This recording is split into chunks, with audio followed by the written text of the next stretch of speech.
सूर्य ठंडा हो जाए तो क्या लगता है आप लोग, हम लोग यहाँ बैठे रहेंगे? अच्छा, पत्तियां जो हरी दिख रही हैं वो हरी दिखेंगी? कुछ नहीं होगा, ये समझ लो। अच्छा, तो सूर्य क्या कर रहा है यहाँ आकर के? वह कमल को खिला रहा है। अच्छा, हम लोग को जीवित कर रहा है, भोजन दे रहा है, कुछ कर रहा है क्या? पौधों का अंकुरित होना, पौधों का बढ़ना, जो भी कह लीजिए आप, मतलब केवल वो है, बस उनकी उपस्थिति मात्र से ये पूरा ब्रह्मांड कहना चाहिए, पूरा ये जो पृथ्वी की गतिविधि है वो संचालित हो रही है। आखिर हमारी पृथ्वी तो उसी की चक्कर लगा रही है ना, वही तो केंद्र में है।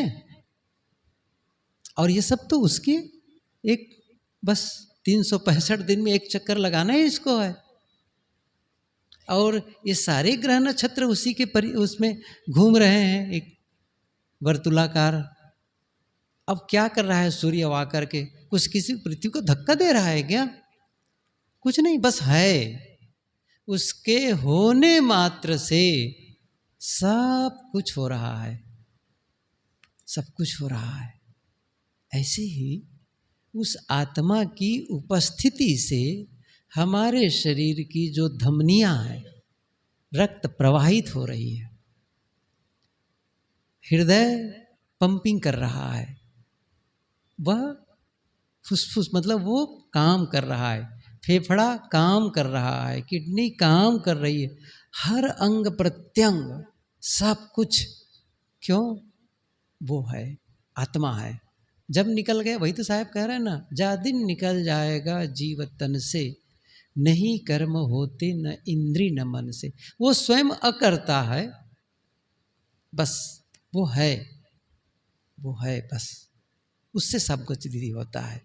वो थोड़ी कि वो आता है और भोजन को पचाता है, उसके होने मात्र से भोजन पचने लगता है। खून दौड़ रहा है धमनियों में, बाल उग रहे हैं, बढ़ रहे हैं, हर काम हो रहा है। बोलना, बस वो है, इसलिए बोलना है।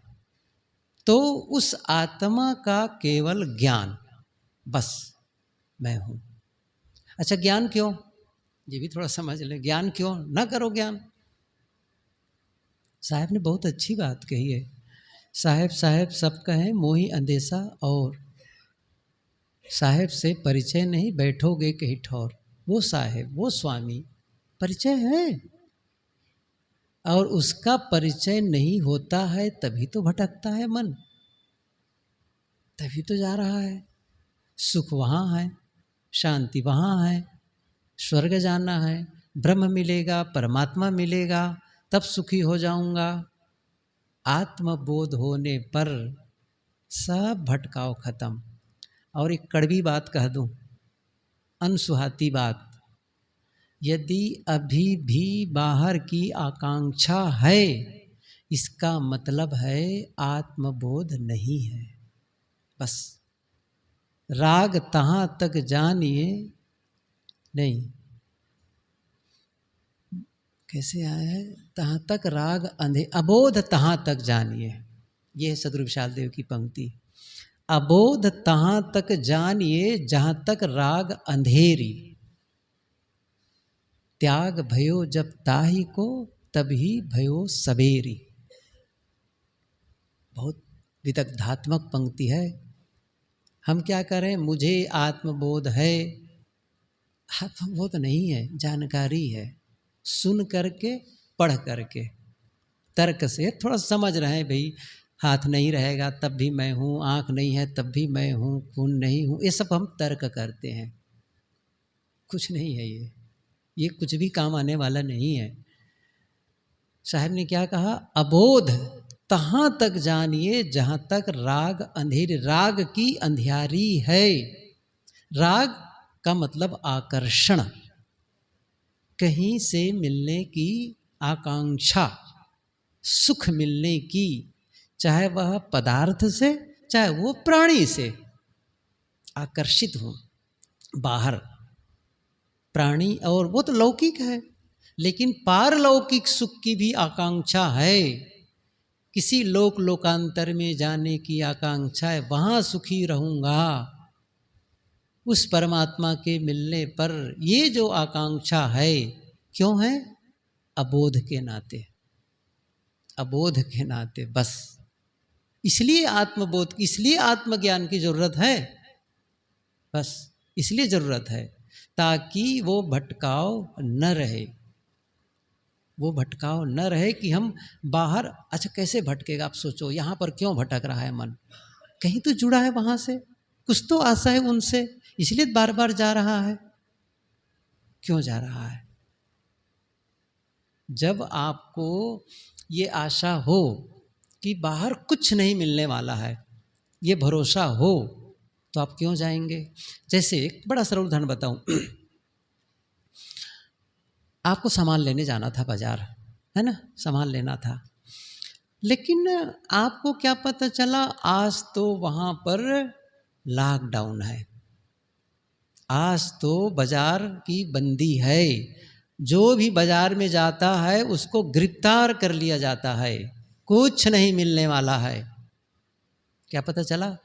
वहाँ कुछ नहीं मिलने वाला है। जाएंगे आप? जाएंगे? नहीं जी, मुझे गिरफ्तार होना है, वो बात अलग है। नहीं जाएंगे ना? क्यों? वहाँ कुछ नहीं मिलने वाला है, मैं नहीं जाने वाला हूँ। ऐसे ही बोध भाव बन जाए कि जहाँ जा रहे हो मन, वहाँ कुछ नहीं मिलने वाला है। जिसमें आप अभी आकर्षित हो, जिसके बारे में सोच रहे हो, वो कोई सुख का खजाना नहीं है कि वहाँ सुख मिलने वाला है, शांति मिलने वाला है, वाली है, कुछ नहीं। साहब ने तो बड़ा स्पष्ट कर दिया है, सब सुख तेरे पास, मेरे पास नहीं है। यही तो सद्गुरु की पहचान है, यही है। एक गुरु वह जो क्या कहता है, कहीं बाहर कुछ नहीं है, मेरी शरण में आओ, यहाँ आपका कल्याण है। और सद्गुरु क्या कहते हैं? वो तो सबको छुड़ाते ही हैं, फिर कहते हैं मेरे पास भी नहीं है, वो सब सुख तेरे पास है, वो सब तुम्हारे पास है। बाहर से छुड़ाता है, लेकिन ऐसा नहीं कि अपने से जोड़ लेता है। गुरु का काम क्या है? सबसे छुड़ाना, अपने से जोड़ लेना। और सद्गुरु का क्या काम है? सबसे छुड़ाना, अपने से भी छुड़ा लेना। साहब की पंक्ति सुनो, जो तू चाहे मुझको छाड़ सकल की आस, मुझ ही ऐसा होए रहो, सब सुख तेरे पास। उन्होंने नहीं कहा कि आओ मेरे पास, मैं सुख का दाता हूँ, आश्रय स्थल हूँ, बस वो आप हैं। इसका मतलब है जो मैं हूँ वही आप है। कितनी बड़ी बात है ये, कितना बड़ा आधार और कितनी बड़ी निश्चिंतता। और निश्चिंतता के साथ साथ एक बहुत बड़ी जिम्मेदारी, एक बहुत बड़ी जिम्मेदारी होती है। नहीं तो क्या है, ठीक है आप ही डुबाए हो, आप ही उबारो, तू ही ने दर्द दिया, तू ही दवा देना, हे भगवान आपने बंधन दिया है, आप ही मोक्ष देंगे, बड़ी बात खत्म हो गई। सदगुरु कहते नहीं होने वाला है ये तुम्हारी जिम्मेदारी है, तुम अपने को छुड़ाओगे। बहुत बड़ी जिम्मेदारी आ गई इसको लेकर के, और इसी जिम्मेदारी का निर्वहन नहीं करना चाहते हैं, इसीलिए तो दूसरे का आधार पकड़ते हैं कि हे भगवान आप ही हमारे तारने वाले हैं, भटक क्यों रहे हैं संसार में। ये विस्तार नहीं करूँगा, बात इतनी सी है, आत्मज्ञान के लिए ख्याल किया कि उस आत्मा को जान लेने के पश्चात खत्म, अभी जाना नहीं गया है। और सही बोध तो तब होगा जिस दिन पूरा भटकाव बंद और सचमुच विश्राम पा गया भीतर में। त्याग भयो जब ताही को, किसको त्याग? जिसके लिए भटक रहे हो। तब ही भयो सबेर, तब उजाला हो गया, तब प्रभात हो गया, तब ज्ञान हो गया। उजाला, उजेर का मतलब वो ज्ञान का प्रकाश आया। अभी भी टटोल रहे हैं हम लोग, टटोल रहे हैं, कहीं मिल जाए, कहीं मिल जाए, किसी प्राणी के पास जाकर किसी से चिपके, किसी से मिलें, क्या भटकाव है। नहीं तो आत्मा का ज्ञान चाहिए। दूसरी बात है शरीर। साधना कहाँ करनी, इस पर मैं फोकस कर रहा था। तो आत्मा को आप ज्ञान करके कोई बदलाव नहीं कर सकते। वो तो बस वो है, न वह परिवर्तनशील है, न वह जन्मा है, न वह अशुद्ध है। वो शुद्ध है, जैसे कहते हैं ना, अहम शुद्ध चैतन्य ज्ञान स्वरूपम, वो शुद्ध है। तो उसके लिए आप क्या काम करेंगे? अशुद्ध को शुद्ध करेंगे। वो तो शुद्ध ही है, वो तो मुक्त रूप ही है। बंधन हो तो मुक्त करो, नहीं, वह मुक्त, उसका स्वरूप ही मुक्त है, स्वरूप ही शुद्ध है। इसलिए आप उस पर कोई काम नहीं कर सकते। अर्थात आत्मा के स्तर पर आप कोई एक्शन ले नहीं सकते, वहाँ साधना संभव नहीं है। वो तो साधना की मंजिल है। मैं एक दिन कहा था ना, first floor, second floor, third floor, आपको वहाँ तक चलना है। उसके बाद थर्ड फ्लोर तो पहुँच ही गए। आपका काम है शरीर और मन से पार जाना, शरीर तन से और मन से पार जाना। इसलिए कहते हैं ना, तन मन से परे, तन मन से परे, उससे पार गए तब आत्मा अस्तित्व। इसलिए कुछ नहीं करना है, वो शुद्ध थोड़ी है। लेकिन उस शुद्ध आत्मा का संबंध कैसे होगा? शरीर से होगा। शरीर कैसे शुद्ध होगा? करना है, वो मैं चर्चा करने वाला हूँ अगले दिन से। इसी पर चर्चा करने वाले हैं, एक परिधि और एक केंद्र पर।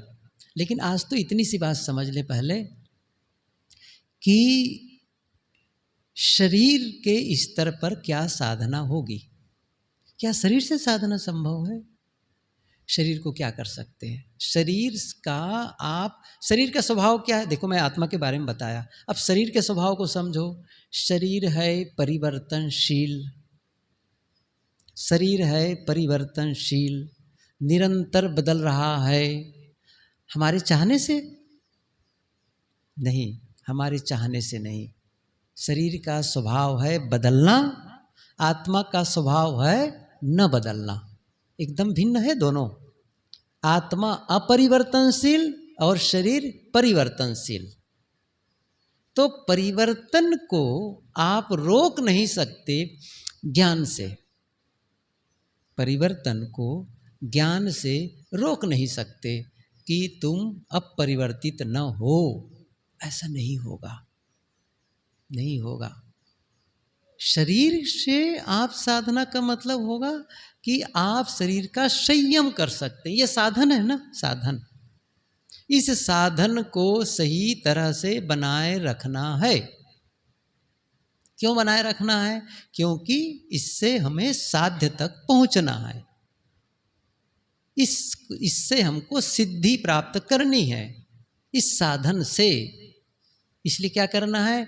शरीर की रख रखाव जरूरी है, संयम। ये बीमार पड़ गया, साधना नहीं होगी, बाहर का काम भी नहीं होगा। ये साधन है। आपकी मोटरसाइकिल बिगड़ गई, यात्रा होगी नहीं। तो जिम्मेदारी क्या है? आप अपनी मोटरसाइकिल को, कार को सही ढंग से रखें, सही रख रखाव करें, समय समय से एक वर्कशॉप ले जाएं, उसको सही तरीके से उसकी साफ सफाई हो। ये है उसका। ऐसे ही शरीर की भी हमारी जिम्मेदारी है, इसको स्वस्थ रखना, इसको संयमित करना, ताकि इससे हम साधना कर सकें, साधना कर सकें। तो बस इतना ही कर सकते हैं, संयम। बस उचित खान पान, उचित खान पान। गलत भोजन जाएगा, शरीर खराब हो जाएगा, नहीं रहेगा। इसलिए सही आहार, सही व्यायाम, सम्यक आहार, सम्यक व्यायाम।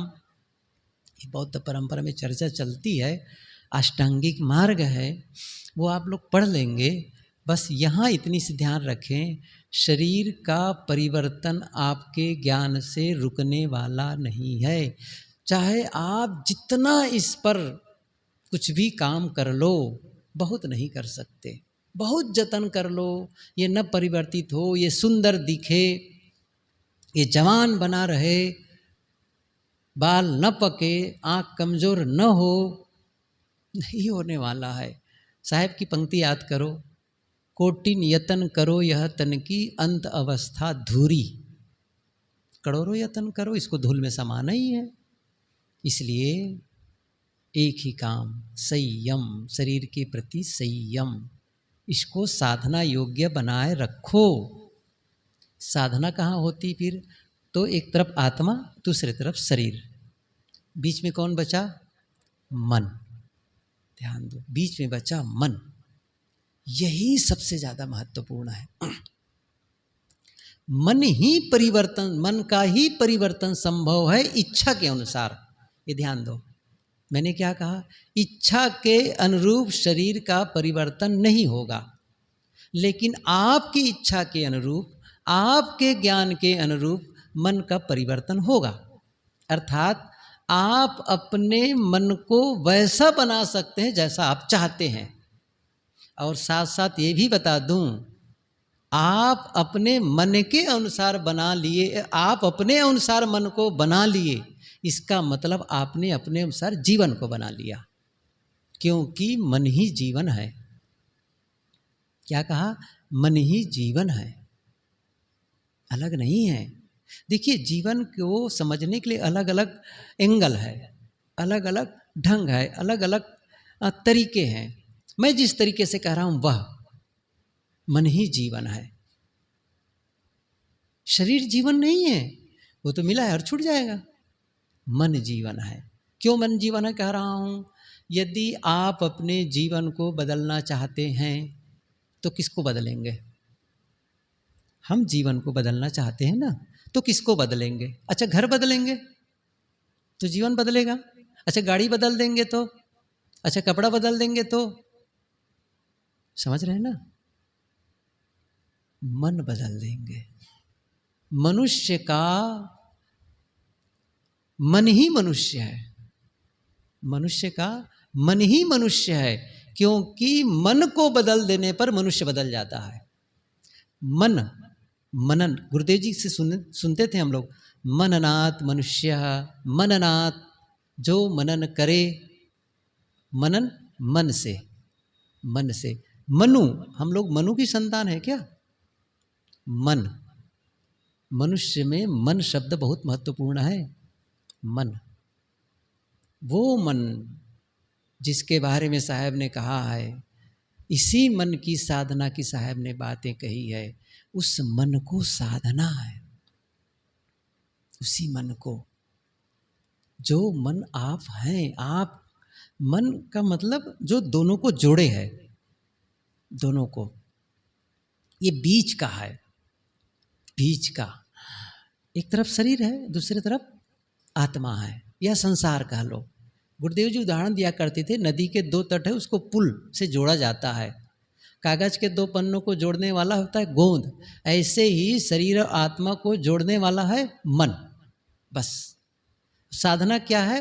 जैसे पुल है ना, वो दोनों तत्व को जोड़ के रखा है। पुल को हटा दो, मन को खारिज कर दो वहाँ से, तो क्या है? शरीर एक तरफ है, संसार, शरीर और संसार एक तरफ है, आत्मा एक तरफ है। इसको मैं एक ढंग से और कहूँ, एक दूसरे एंगल से कह रहा हूँ। आपका मन बीच में है। जैसे ही आप संसार से जुड़े, अर्थात जैसे आप शरीर के प्रति आकर्षित हुए, हो गए संसारी। और जैसे ही मन को आत्मा की ओर ले गए, आप हो गए सन्यासी। मन है बस। मन कहाँ लगा? मन कहाँ लगा? शरीर में, संसार में, संसारी। जब आपका मन लगा आत्मा की ओर, आप हो गए सन्यासी। और कोई फर्क नहीं है, कपड़े का फर्क नहीं है सन्यासी और संसारी में, मन का फर्क है। मन किस दिशा में है? संसार की ओर प्रवाहित है मन, संसार की ओर आकर्षित है। किसी की देह, किसी वस्तु किधर प्रवाहित है? बस वो संसारी। आप जब भी ख्याल कर लीजिए, जब भी आपको अकेले में, ये कसौटी मानकर चलो, मैं संसारी, मैं सन्यासी, ये मैं नहीं कह सकते कि मैं सन्यासी का कपड़ा पहना सन्यासी हो गया, नहीं।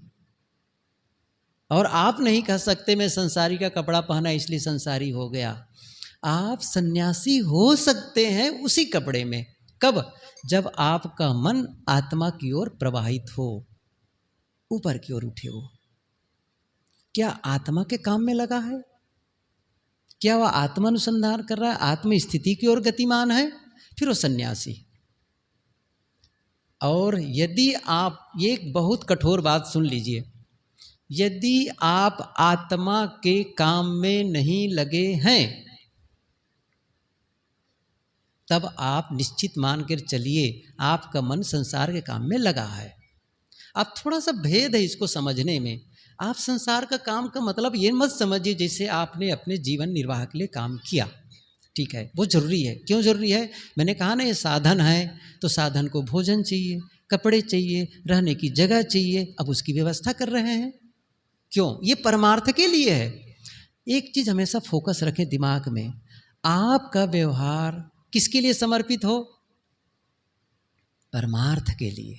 ध्यान दो, आपके व्यवहार के बैकग्राउंड में, आपके उसके पीछे आपका इंटेंशन क्या बना रहना चाहिए? परमार्थ। उद्देश्य परमार्थ हो। उद्देश्य व्यवहार मात्र न रह जाए, उद्देश्य भौतिक उन्नति न रह जाए। क्यों भौतिक उन्नति? क्यों खाऊं, क्यों पहनूं, क्यों कमाऊं? नहीं, मुझे जीवन जीना है। अब जीवन जीना है तो कोई थोड़ी कि मुझे पैसा ला करके दे देगा, कमाना है। लेकिन ये खाना क्यों है? चूंकि आत्म साधना करनी है। बिल्कुल अलग हो जाएगा। आप ध्यान दो, केवल धन के लिए काम करोगे, केवल भौतिक ऐश्वर्य के लिए, तब फिर पाप पुण्य की कोई चिंता नहीं होगी। फिर नागपुर में था, साहब जी के साथ गए थे, कई साल हो गए, प्रवचन सुनने। एक संत थे, जैनी संत, सुनने गए, एक साथी उनके साथ। उन्होंने एक बात कही, what is centre of life? What is centre of life? जीवन के केंद्र में क्या है? उन्होंने बहुत अच्छी बात कही। यदि आपका जीवन के केंद्र में आपके धन है, तो आपकी पूरी ऊर्जा धन की ओर प्रवाहित होगी। फिर ये चिंता ही नहीं करोगे जायज है कि नाजायज है। लेकिन यदि आपके जीवन के केंद्र में शांति, मुझे शांति चाहिए, तब आप धन कमाओगे तब भी, लेकिन अनर्थ नहीं करोगे। क्यों नहीं करोगे? क्योंकि आप देखोगे अनर्थ करने से मेरी शांति भंग हो रही है। अनर्थ करने से शांति भंग, क्योंकि शांति केंद्र में ना, शांति को साध रहे हैं ना आप। जैसे शांति को साधने लगे, नहीं मुझे शांत रहना है, गलत खा पाएंगे। जिस दिन गलत खाएंगे, मन कहेगा तूने क्यों खाया ज़्यादा, क्यों गलत खाया। वो उद्वेग करेगा, वो अशांत करेगा। जब भी साधना में बैठेंगे, कहेगा क्या किया तुमने, अशांत किया, बस अब सुधारो उसको, ये नहीं करना है मुझे। कटु बोले, जैसे कटु बोले, अकेले बैठे, याद आएगी। ऑटो रिवर्स होता है, ये नियम है, मेरा बनाया नहीं है, ये सिस्टम है कुदरत का। ऑटो रिवर्स होगा। तुमने कटु बोला, क्यों बोले कटु, क्या जरूरत थी क्रोध करने की, क्यों उद्योगित हुए? अशांत। केंद्र क्या है? शांति। अब मन क्या कहेगा? नहीं, मेरी शांति भंग होती है, मुझे शांत रहना है, मुझे मीठा बोलना है। मैं एक चीज़ बताऊं, आपका अध्यात्म जब बढ़े होगा ना, तब व्यवहार ठीक हो जाएगा। व्यवहार को ठीक नहीं करना पड़ता है, ये आप समझ लीजिए। क्या लक्ष्य व्यवहार है, क्या लक्ष्य अध्यात्म है। जैसे ही आध्यात्मिक लक्ष्य हुआ, वो अपने आप ठीक होने लग जाएंगे। क्योंकि शांति की साधना, आप चाहते हैं ना शांति, आप किसी को संभाल रहे हैं, किसी को संभालने में जब लगे हैं, चाहे जो भी बाहर झंझावात हो, ध्यान ही नहीं देंगे आप। समय पूरा हो रहा है, फिर भी एक कहानी कहता हूं। जनक का नाम सुने होंगे, राजा जनक, कौन नहीं सुनेगा। एक सन्यासी आया और उसने कहा कि आप को विदेही कहते हैं, आप साधना ही कैसे करते हैं? मुझे तो विश्वास नहीं होता है, क्योंकि देखता हूँ आपके राज्य में कितना ऐश्वर्य का पसारा है, चारों तरफ भोग विलास के संसाधन है, और आप कहते हैं कि मैं निश्चिंत हूँ, मैं अकेले जाकर जंगल में जाता हूँ, मैं पहाड़ पर जाकर के साधना करता हूँ, मैं शांत नहीं हो पाता। और आप कह रहे हैं कि यहाँ आप साधना करते हैं और साधना करके तृप्त हैं, संतुष्ट हैं, शांत हैं। मुझे समझ में नहीं आ रहा है। राजा जनक ने कहा, सिपाही को बुलाए, कहा इसको बंदी बना लो। बनाया गया, आया गया, एक काम है, बंदी नहीं, उन्होंने कहा कि एक काम करो, रात में एक वेश्या की नाच होने वाली है और वो मेरे जानते सबसे खूबसूरत है वो, और उसकी नृत्य होने वाली है। एक काम करना है, एक पूरा एक परिसर होगा उसका, जहाँ लोग इकट्ठे होंगे, उसकी परिक्रमा करनी है आपको। लेकिन परिक्रमा कैसे करनी? हाथ में एक कटोरा होगा जिसमें तेल से भरा होगा, लबालब तेल से भरा होगा। उस हाथ में कटोरे को जो तेल से भरा है उसको ले करके पूरा चक्कर लगाना है। कितनी बार? 7 बार। और ये 3 सिपाही आपके पीछे चलेंगे नंगी तलवार लेकर के। एक बूंद तेल गिरा कि तलवार आपकी गर्दन अलग कर देगी। क्या कहा? एक बूंद तेल गिरा कि वो तलवार से गर्दन अलग कर दी जाएगी। वो घबरा गया। उसने कहा, ये आदमी तो मुझे मृत्यु भी दंड दे सकता था, अवसर दिया है, अवसर दिया है जिंदा रहने के लिए, संभालने के लिए, मुझे तेल को संभालना है। तेल लिया और नाच शुरू हो गई थी। लिया, बस संभालना है, एक बूंद भी नहीं गिरना चाहिए, नहीं तो पीछे 3 सिपाही चल रहे हैं। आगे बढ़े, नज़दीक गए, देख रहे हैं और सिपाही आपस में क्या चर्चा कर रहे हैं? अरे देखो, वो तो अपने कपड़े को भी फेंक देती है, गहने को, वस्त्र, बहुत सारी चीज़ें फेंक रहे हैं, बिना कपड़े के नाच रही है। वो बहुत सारी उसकी व्याख्या कर रहे हैं। लोगों का हुजूम इकट्ठा है, लेकिन कहाँ है ध्यान? तेल को संभालना है। 7 परिक्रमा कर गई, संभाल गए। राजा जनक के पास आए, उसने कहा, वेश्या की नाच देखे कि नहीं देखे? वेश्या की नाच? कहा, मुझे तो वही, मेरे पीछे तो तलवार लटक रही थी, मैं कहाँ देख पाता। और वो बोल रहे थे ना बार बार, फिर उन्होंने कहा, वो सिपाही जो बोल रहे थे मेरा ही सिखाया था, तुम व्याख्या करना, वहाँ का वर्णन करना, ये हो रहा है, वो हो रहा है, वेश्या नाच रही है और इतनी सुंदर है और वो कपड़े को उतार करके कर रही है, बिल्कुल नग्न होकर के नाच रही है, ये सब व्याख्या करना। उसने कहा, सिर उठाने का अवसर था। तब राजा जनक ने कहा, जब कुछ संभालने का होता है ना, जब कुछ बचाने का होता है ना, तो फिर बाहर ध्यान नहीं जाता है। क्या आपको शांति संभालना है? आपके भीतर कुछ हो जिसे आप संभालना चाहें, एक ऐसी संपत्ति जिसकी रक्षा करना चाहें, और जब रक्षा करना चाहेंगे तो बाहर व्यतिक्रम नहीं होगा। हम रक्षा ही नहीं करना चाहते हैं उसकी, है कैसे होगा? शांति को संभालो। देखो तो परमार्थ, लक्ष्य क्या है? बात यहाँ पर उठी थी कि what is centre of life, जीवन के केंद्र में क्या है? यदि धन है तो फिर आप भागेंगे अलग, शांति है तो धन भी कमाएंगे, इसके बावजूद लक्ष्य क्या है? शांति। तो फिर अन्याय नहीं करेंगे, कटु नहीं बोलेंगे, क्रोध नहीं करेंगे, द्वेष नहीं करेंगे। क्या मैं द्वेष में जलूंगा? शांति भंग हो जाएगी। नहीं, शांत। कहाँ की साधना? मन की साधना। हमेशा ध्यान रखो, साधना मन की करनी है। जिस दिन मन साधे जीवन सध जाएगा, जीवन सध जाएगा। वो मन है क्या? फिर से व्याख्या रह गई, फिर से व्याख्या बच गई उसकी, फिर से साधना का समय आ गया। मैं थोड़ा सा समय लेकर ख्याल आया तो रात में इसको परिवार कहूँगा, वस्तुतः है क्या चीज़ मन, और कैसे उसके लिए फिर कहाँ से शुरुआत करें कि वो ठीक होने लग जाए। पहले इसको देखेंगे, फिर कल थोड़ी सी साधना के संबंध में अब चर्चा होगी कि एक परिधि, फिर केंद्र, वो परिधि की साधना क्या है, फिर केंद्र की साधना कैसे करें, थोड़े थोड़े बताऊंगा उस चीज़ को।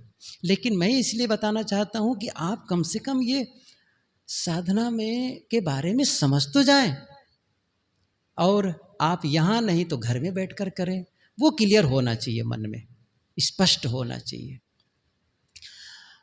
फिलहाल वक्त हो गया है बैठने का, साधें अपने को, शांत हो भीतर से, और भीतर देखें मैं किसकी रक्षा करना चाहता हूँ।